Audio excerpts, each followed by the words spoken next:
excited to welcome you to episode 5 of Lifestyle Chats with Val and Friends, your afternoon source of sunshine. And today in the tri-state area, it is definitely shining. I have moved my in-home studio.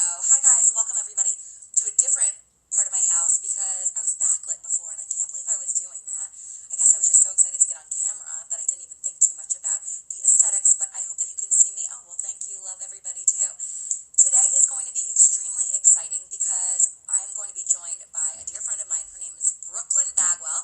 Yes, that is her given name, her birth name. It's on her birth certificate. How cool is that name? She is the senior casting director at Sharp Entertainment and was also hands-on in terms of picking Doomsday prepper casts. So that's a pretty big deal. It was a show on Nat Geo. Brooklyn's going to tell us all about it. Oh, I see Tabitha Bagwell has joined the chat. So let me see if I can grab Brooklyn and get her on the screen. She joined, and she's fashionably late as per usual. But she's going to give us all her survival tips. She's going to tell us what shows that she's been watching that are reality-based now that we've got so much more time to binge, and what it's really like, a day in the life of a casting director, what goes into everything. So let me get her on the chat. I'm feeling good. I just had an outdoor workout, then 6 Brooklyn. Wow. This is so fun. Thank you so much for having me. I'm honored to be So, first of all, Brooklyn is one of my dearest friends, and she's also in the creative space, so it only felt natural that I have her on as a guest because she is just so incredible at what she does. So, Brooklyn, tell us all about what it was like starting as a production assistant, because now you're a senior casting director at Sharp Entertainment, and I introduced you before I pulled you on screen live. Tell us what goes into a day in the life of a production assistant for reality TV.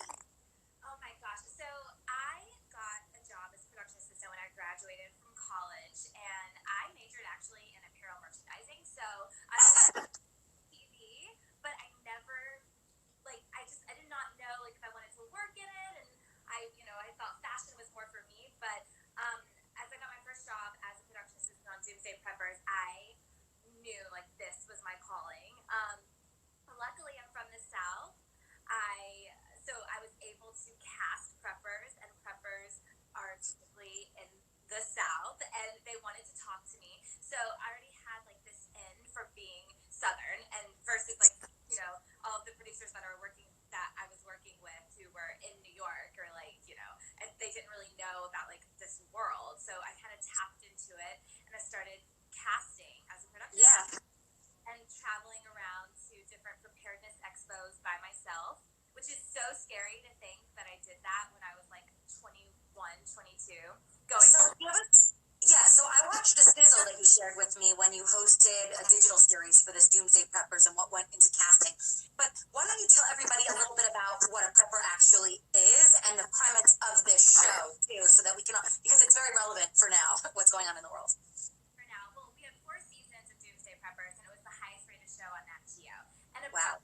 Someone who prepares for any of life's uncertainties, whether it's an economic collapse, or which is what we're going through now, or a Sure. also what we're going through now. So, and it's kind of who's laughing now at this point. I mean, if we don't laugh, we'll cry. So we have to laugh. Exactly. And then, or an electromagnetic pulse, something a little bit more devastating. And so people are preparing for really everything, meaning they're stockpiling years and years worth of food, or and toilet paper, which is kind of funny.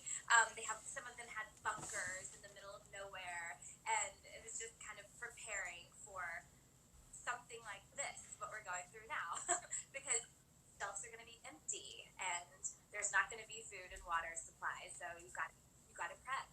Really? Now, the people that you met and that you came across that were preppers, what was their daily life like in terms why did they think something could happen that could be so devastating and that they need to prepare for it? Yeah, that's a good question. I mean, I think a lot of these people, they grew up, a lot of them were in Utah, they were Mormon, which is kind of their culture. Sure. But then some of them just grew up in the survival community, and they had guns, and they had this was just kind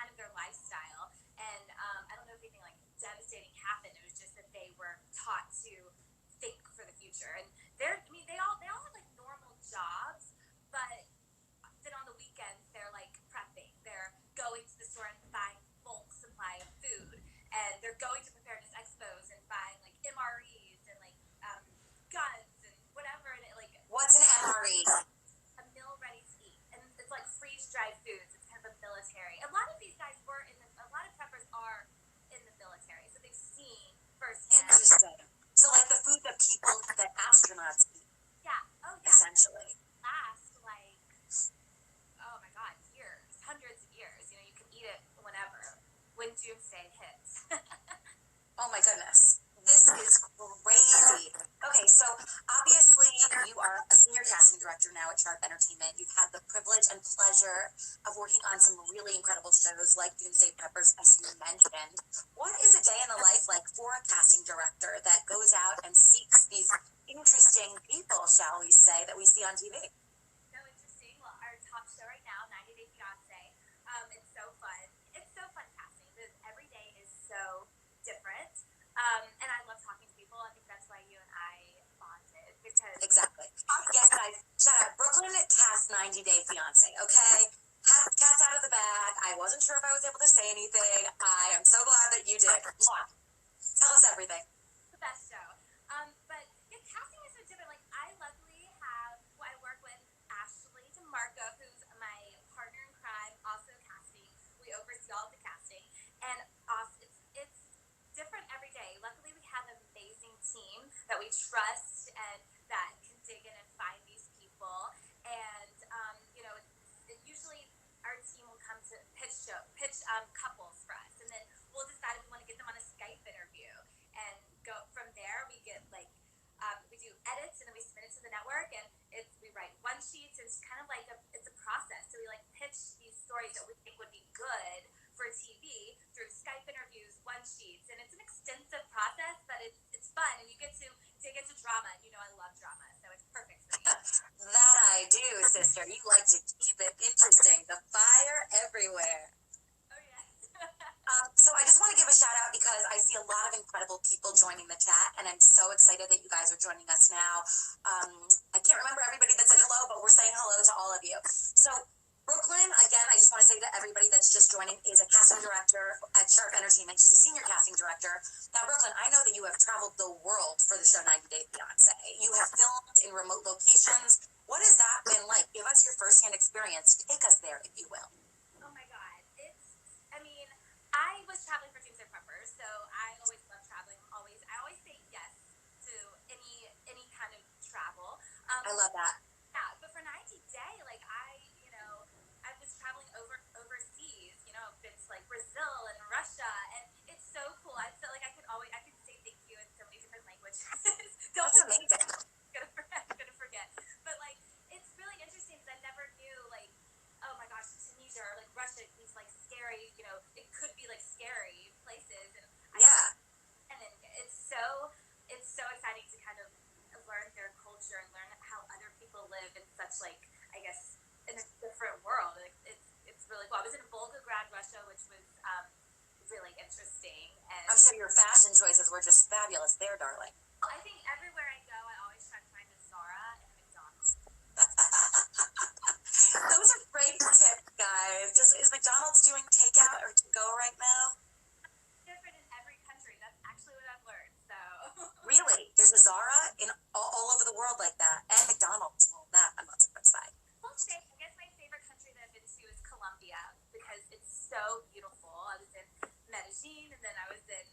Oh, I know why you love Colombia.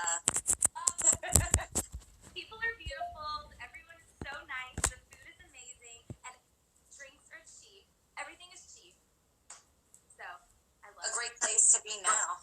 While the economy is in the direction it's going in. Okay, hi Keith. Oh, my brother joined. In Brooklyn, you've got family and friends in the chat. Okay, so I want to hear maybe some interesting stories about different people that you've met, whether you want to talk about Doomsday Preppers or 90 Day Fiance. What is their persona like? Is it similar to what we see on television? How in touch with reality are the people that we're watching on TV? Ideally, we don't really want to cast people who are who've already been on TV. I think that's all reality shows.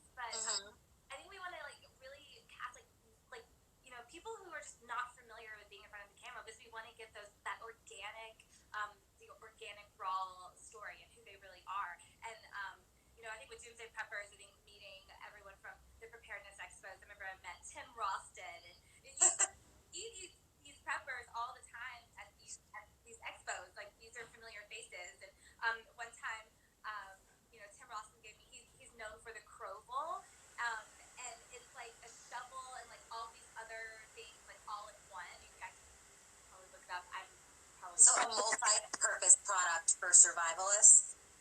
And he gave me a pink one, and I found that photo the other day. He like made me like a pink Croval, which is really cool.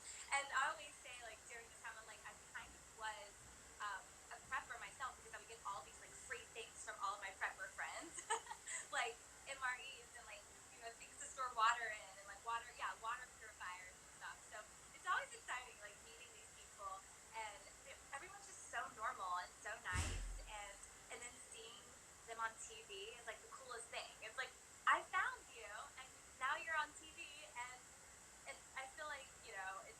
Now, that is so cool, because essentially you're giving them an opportunity that they never had before, and a platform as well. So have you ever had people that you've casted reach out to you after they've been on TV? Because I know a lot of these people become quite popular. Oh my gosh, yes. I mean, I think after they watch the show, it's always sometimes fun to like talk about it. I try to keep in contact with everyone that I cast, because you build such a strong relationship with them just from the start. Like, Sure. before, There's a bond.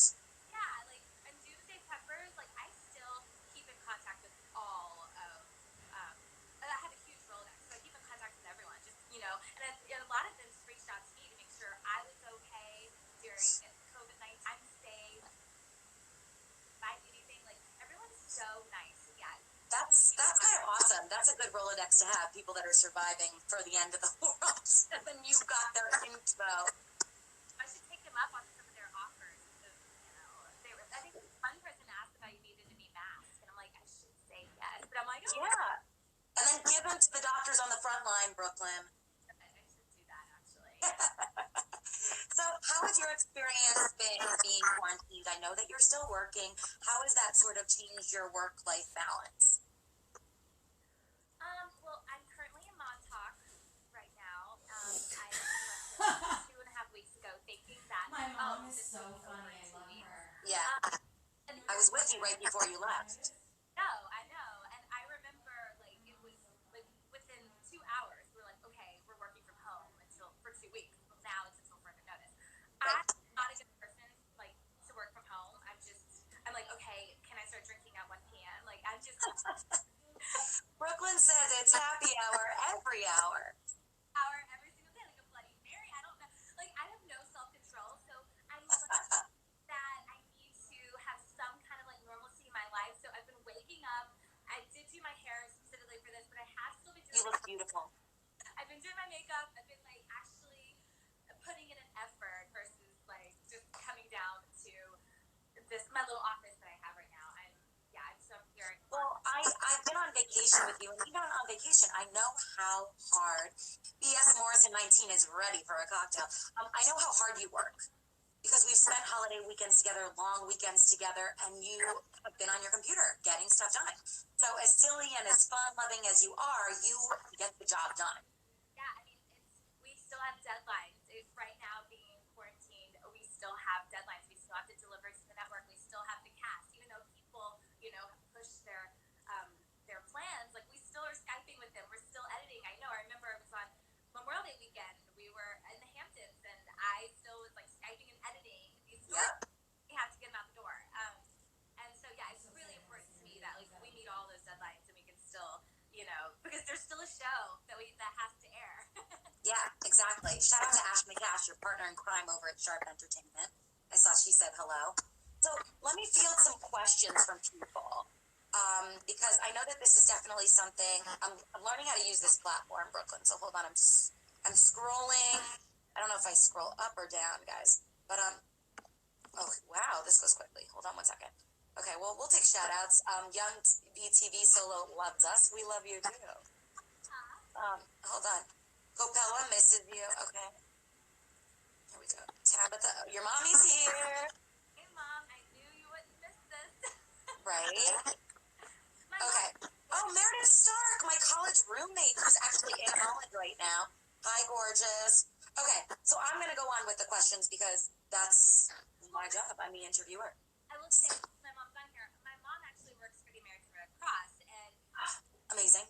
yeah, so she's encouraging everyone that has had COVID-19 to get their blood taken when they're feeling better because of the antibodies, and I don't really know the science behind it all. So that's a great survivalist tip, and if we can walk away with one thing from this, it's about giving back when you can for the state of emergency that we're in right now.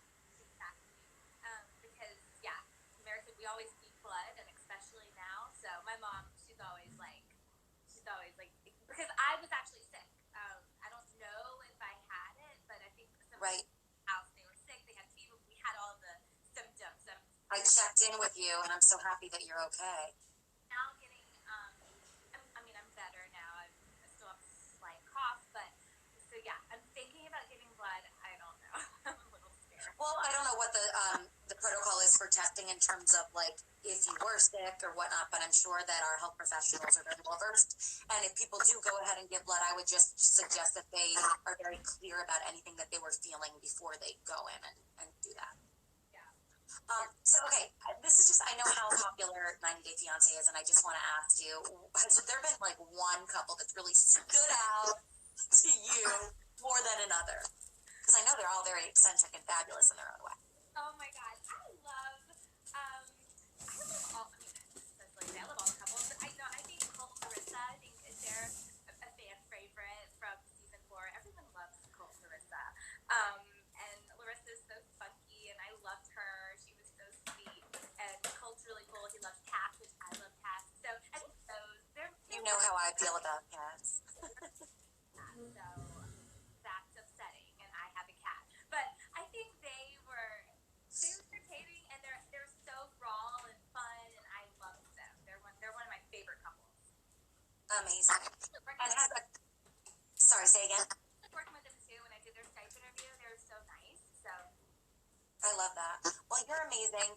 And has there been one couple that's actually like reached out to you after and sort of told you like a testimonial how their life has changed, or a prepper that has done that? oh my gosh, preppers. I mean, I think I keep in contact with preppers the most. And yeah, I mean, I think, from casting on the show, we would like film with them. We would do like, if you guys watched one of the seasons, it's actually trending right now on Hulu, I believe, or Netflix. Love it.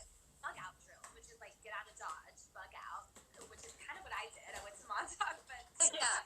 not as extreme. So we did these drills, and I think after the fact that we did these drills, they're like, wow, I have a lot to work on. I actually I need more than I thought. Or, a lot of preppers, they have their 72-hour bug out kit. And, through these drills, through the show, they would learn, like, well, I feel like I should have added this, or I should have done this differently. So, hopefully we helped them. But yeah, everyone reaches out, and they're like, or they'll reach out after the show, and they're like, I've learned so much about myself, but, seeing me on TV, and it's interesting when you see yourself, like, through a different lens, and you're like, Yeah. No, absolutely, for sure, 100%. And like you said, you probably help them further develop their skill set that they're so passionate about by watching it played back. And exactly. I mean, we did some crazy bug out drills. Like, that was, like, for season 2 and 3. give us an example. Oh my gosh. Well, a lot of preppers, they would have bug out locations like 2 hours away, and say there was like an EMP attack, electromagnetic pulse, where you couldn't even drive your car. They would have to, walk, for at a time. So we would like practice that, and then, or you would have your friend, like they would have a bug out location that they would share with their friends, and they would meet at like a certain location, and or they would have set up traps for food along the way, and it's like you have to get there within 3 days, or shit hits the fan, or whatever. It's like we had like a time that they had to get there, so it's all like about a drill before Doomsday hit. So it's like super dramatic, but Seriously, so cool. I love that. I know, it's funny. Or they would go to their bunker and make sure that no one's watching, and it's all like. Were the bunkers like in basements? And by the way, everybody, you can watch this now on Hulu. Nat Geo is streaming on Hulu. Yes, or Netflix, Hulu. It's one of the two. now. But just look up Doomsday Preppers. So So interesting. Oh my gosh. So I just want to think, does anybody, just looking at different questions, comments. Brooklyn Bagwell, somebody asked if they could be put in your cast. Yes, email me, brooklyn@sharpentertainment.com. I would love to chat with anyone that wants to be on any of the shows. We're always Amazing. Well, I want to encourage everybody to stay safe during this time, and if you can give blood, by all means, please honor Tabitha Bagwell, who's in the chat right now, and do just that. Brooklyn, do you have anything else to add during this time? I mean, it's so great to chat with you, and so many people want to know what goes into these shows. I know. I mean, there's so much that goes into it, starting with casting and then in production, and it's so much fun. And I feel like everything's kind of at a halt because we're all, dependent on Zoom and live Instagram chats, which is so funny. But it's I think hopefully when all of this is said and done, we can come back together and come back to more of a normal life. And hope everyone stays safe. And Absolutely. Maybe now people will start prepping. Not hoarding, but prepping. Prepping in a very positive type of way, proactive way. Wait, one more question for you that I'm sure people want to know. How much interaction does a casting director have with people that are in post-production? Well, I have, because I've done like production, I've been in the field, so I like to work a lot with post. And I want to know, like, what's going on? How does it come to be? And I think typically casting directors and like post are very far apart, but with me specifically, I always ask questions. I want to know how to do every single part of. Yeah, you're hands-on. I love that. Hands-on. I want to know. But yeah, post is kind of its own thing, which I don't want to work in post. I want to work in casting, but it is interesting. Well, Brooklyn Bagwell, my dear friend, love you so much. Thank you so much for being part of Lifestyle Chats with Val and Friends. You can find Brooklyn on Instagram, Brooklyn Bagwell. Brooklyn, I just love you so much. Anything else that you want to plug that we should know about that I can put in the chat for everybody? Do what? Anything else that you want to plug, where we can find you, what you're up to? Oh my God! Yeah, just follow me on Instagram. I've been posting a lot of really boring photos. There's nothing going on, but It's different than Tunisia and Colombia and all the other places that you've been. that is true. It's very For the show. It's on the show. It's really nice. Well, I hope everybody got some love and some laughter and some important information from this chat. Love you guys. Thanks for being part of Lifestyle Chats with Val and Friends. You've been validated. Your afternoon source of sunshine. Tune in tomorrow because I have an amazing guest that's going to teach us all about how to stay financially fit and talk about his philanthropy efforts. Adam Weitzman on Instagram. Love to you all. See you soon. Bye, BK. And this will live on you'vebeenvalidated.com. Thanks for being with us, beautiful.